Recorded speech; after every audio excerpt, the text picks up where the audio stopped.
Hi everyone, thanks for joining us for this training video today. In this video, we're going to be covering on-campus employment, specifically how to set up on-campus employment, manage it, and some best practices. Specifically today, we're going to review what employer roles are, specifically company versus division models for on-campus employment. We'll talk through how to configure a company model, how to configure a divisional model, and lastly, we'll end with how to set up work study at your campus. To start off, we're going to review what employer roles are in the system. There are 3 different employer roles in the system. These are for employer user accounts. First, there's an owner. The owner of a company is really the single point of contact for that on-campus employer. They are the person that has capabilities to accept new folks onto the company account, as well as configure the company account. Recruiters are individuals who are able to post jobs or events on campus, but they're not able to actually accept new folks into the company, and they're not able to edit any of the branding pages as well. They're just able to use Handshake as a recruiter. Then lastly, there's an administrator role. Administrators actually have the same exact role and capabilities as owners. However, where administrators come in handy is if for on-campus employer accounts, you really have a couple of folks who should be managing the account instead of just one point of contact. You can actually have both owners and administrators. You're only able to have one owner, but you can have multiple administrators on the system. One thing to point out here, if you do want to add administrators onto a company account, you'll actually have to contact our Handshake support team. That's something that Handshake will actually have to enable for you per user. So jumping into Handshake here, where you actually see information about who has what role is under a company profile. If you go to your company settings, this is if you're logged in as an employer user, and you go to staff management, there's a roles column where you can see who is owner, administrator, or recruiter. If you are the owner, you'll see a banner here at the top, and you can adjust any recruiter or change ownership at any time. Okay, great. Now that we've gone over the different employer roles, next we want to start talking about the framework for on-campus employment. And the first big decision to make is the approach that fits best for your campus in terms of setting it up as a company or a division model for your on-campus employment structure. So before diving into the demo of Handshake and walking through what that looks like, I'm going to talk through some decision-making questions that are good to consider before determining which approach best suits your team's needs. So first, talking through the company model. I'll talk through this first, and we'll explain some points here that make this most relevant for certain types of institutions. Overall, the company model is much more autonomous and less centralized. So you can see here, it's generally recommended for larger distributed campuses because each individual department is its own separate company. I'll note here as well that we've seen probably the majority of institutions that use on-campus employment on Handshake opt for this company model so that each department can operate independently. So just wanted to add that quick note here. Good points to consider around the company model is that, as mentioned, each department is set up as their own separate company profile within Handshake. So for example, if your residential hall, your dining services, your office of enrollment all want to participate in on-campus employment, those 3 offices would have 3 separate companies in Handshake that would operate independently from each other. With those 3 independent companies, each campus department or office will manage their own staff and job postings, so they won't be able to view each other's postings. It's up to them to post roles. And another point in terms of configuring this is your account manager or success manager will have to open up a set amount of domain spaces for each company. So let me talk through that a little bit further. This domain example here at university.edu, typically and automatically that can only align with one company. If someone with this email address tries to set up a company on Handshake, that can only happen one time. And the reason for that is that we don't want too many duplicate companies in Handshake. We want to keep that as consolidated as possible. However, if you are opting into the company model approach for on-campus employment, you'll want to bypass that rule. You'll ultimately want many different people from your university setting up many separate companies. So what that means is, in the terminology we use, is opening up domain spaces on Handshake. So if that's the case and you want to open up domain spaces in Handshake, you'll want to submit a support ticket to our support team. You can CC your success manager to do so. If you're wanting to set up, let's say, 5 companies for on-campus employment, you're going to request to have 5 domain spaces. And then the final point here, the experience for on-campus employers with the company model will be very similar to those employers who are not affiliated with your campus. So as mentioned before, they'll have separate companies. They might not be as directly tied to your office. So very similar to just other companies you recruit with. Okay, next option I want to talk through is the divisional model. So this is basically kind of the opposite pros and cons apply to the divisional model versus the company model. In the divisional model, it's more centralized with one point of contact.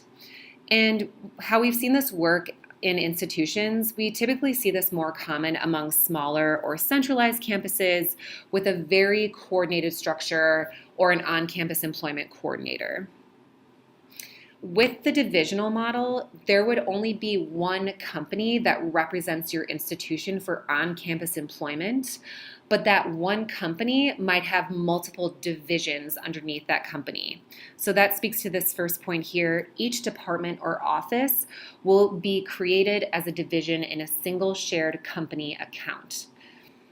Divisions are not associated with contacts or users.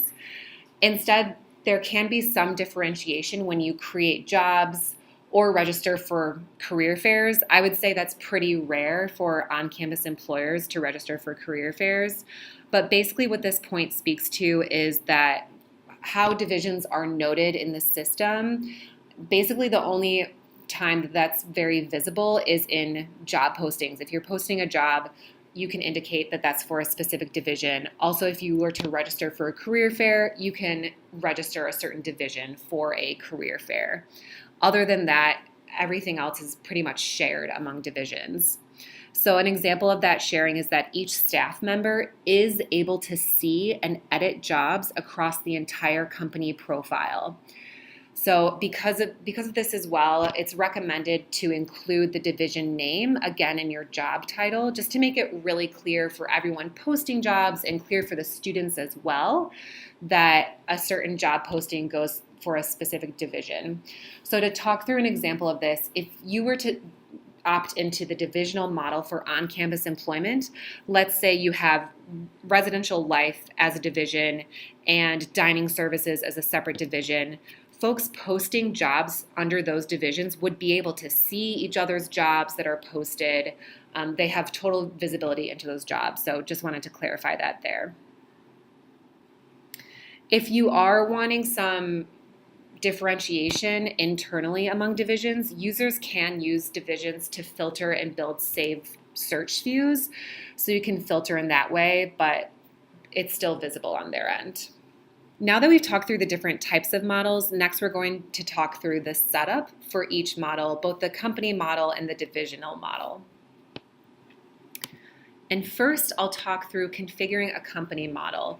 The action items here are best practices that we've learned from working with schools who have set up a company model for their on-campus employment.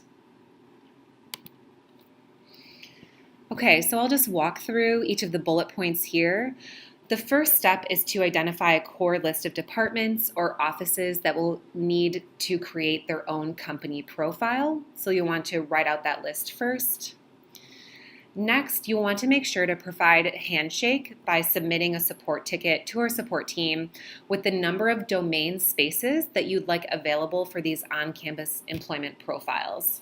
So the example we gave here is pretty high, but it is possible if you have, for example, 100 departments on campus, and each of those departments want separate companies of on-campus employment on Handshake, and they all have the same email domain address.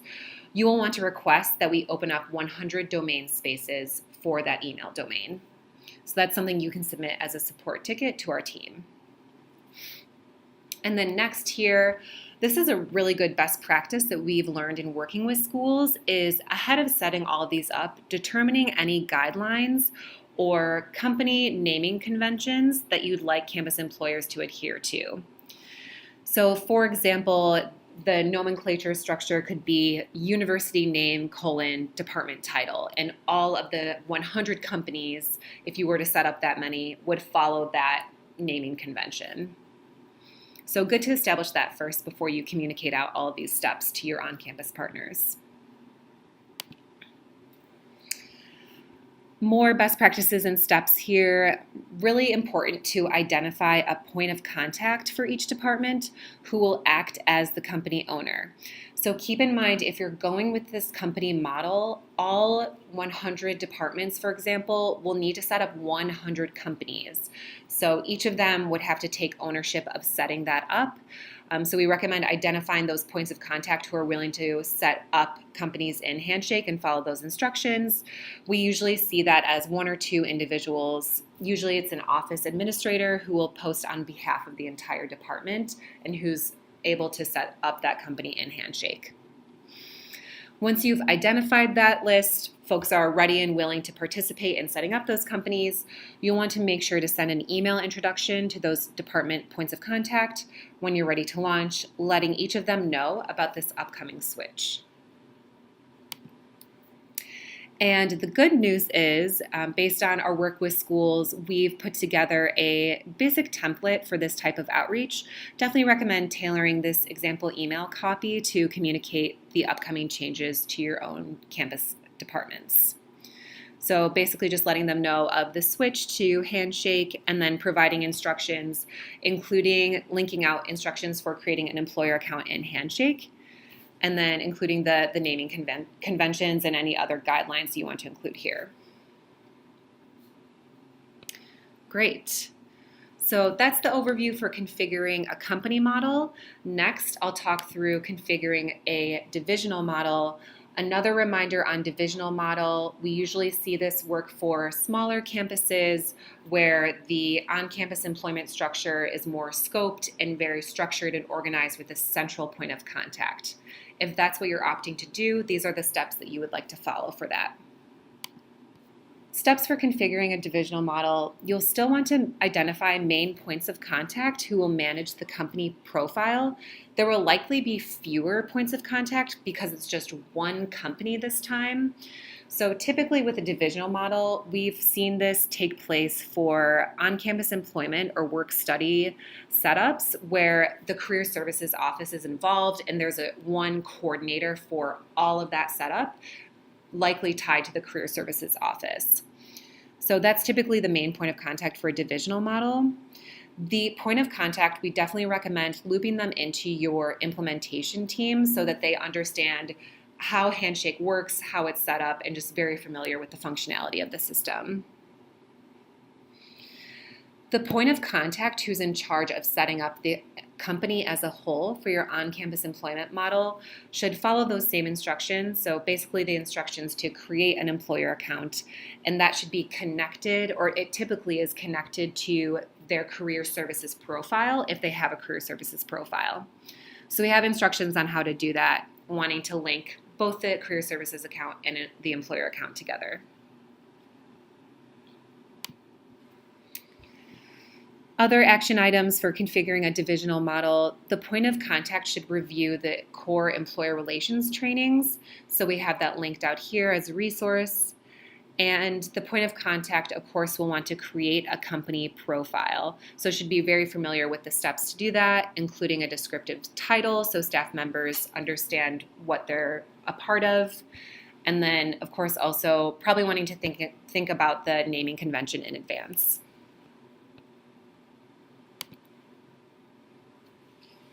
And lastly here, we're actually going to jump over into Handshake and show you how to create divisions in the system.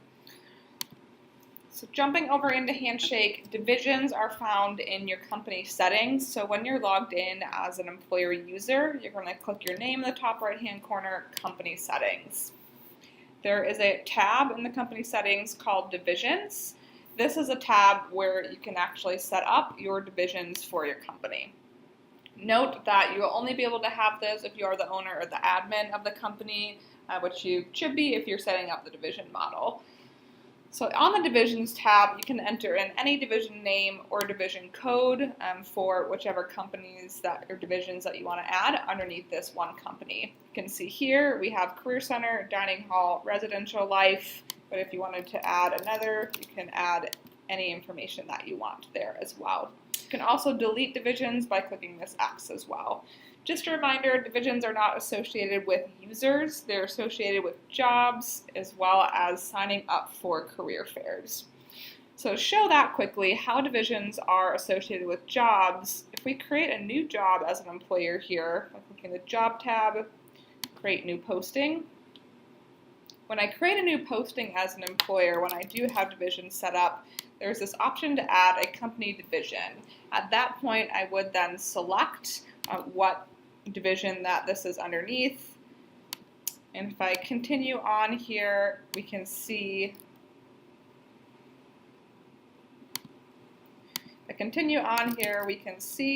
what this looks like from the student view in a preview.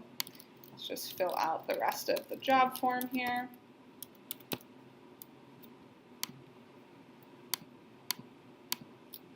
And as Laura is filling this out, one thing I'll note about setting up your divisions, you saw there is a name there and a code.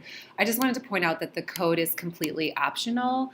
I think we see most on-campus employment folks not needing a code. It's just for internal tracking purposes. And it won't be shown, for example, on this screen that Laura is showing right now. So this is a job preview. So this is what students will see on this specific job. If we scroll down under the About Handshake Training University for this specific job, I can see division, and then my division is Residential Life. So students will also see what division that this job is hosted under. Again, we also recommended putting in the name just to make sure it's front and center, but students will see that division.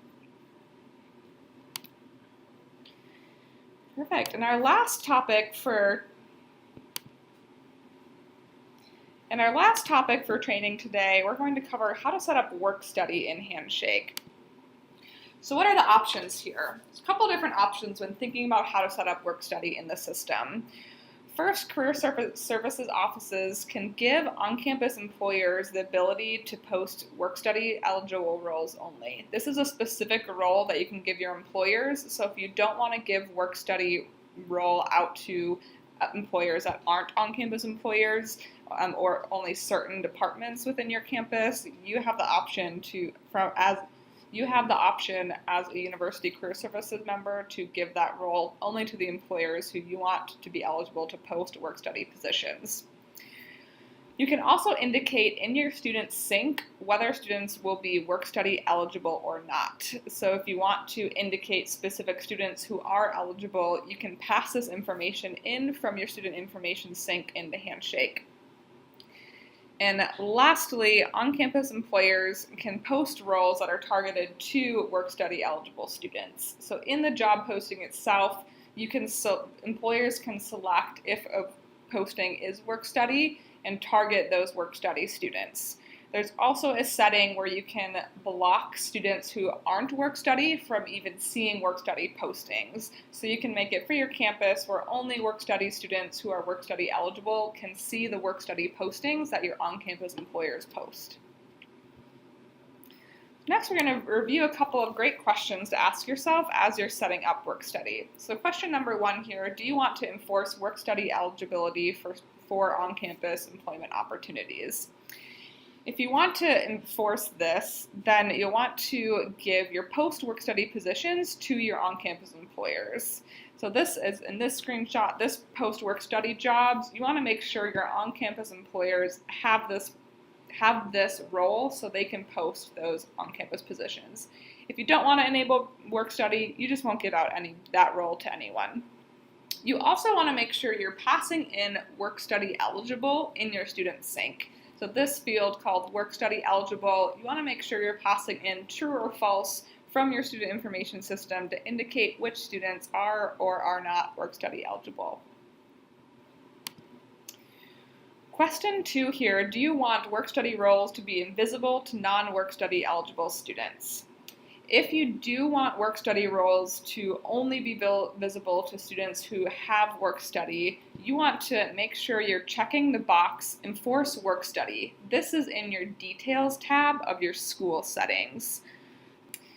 If you don't want to make work study postings invisible for students who aren't qualified for work study, then you would leave this setting unchecked. But students who are not qualified for work study would see this in the employer preferences on the job posting. So they would see this work study that they don't meet that eligibility, but they would still be able to apply for that job. They would just show in the unqualified bucket. So to review here, from the employer perspective, when an employer is posting a job and they have the work study jobs role, they can select on-campus employment as a job type, and then there's a separate question in the job form, is this a work study job, yes or no? They would indicate, yes, that is a work study job, and that's how employers indicate that this is a work study posting. From the student's perspective, students can search specifically for work study postings. On their job search tab, there's a filter called work study. They can indicate that they want to only see work study postings, and then this would show them all of the postings where work study has been indicated.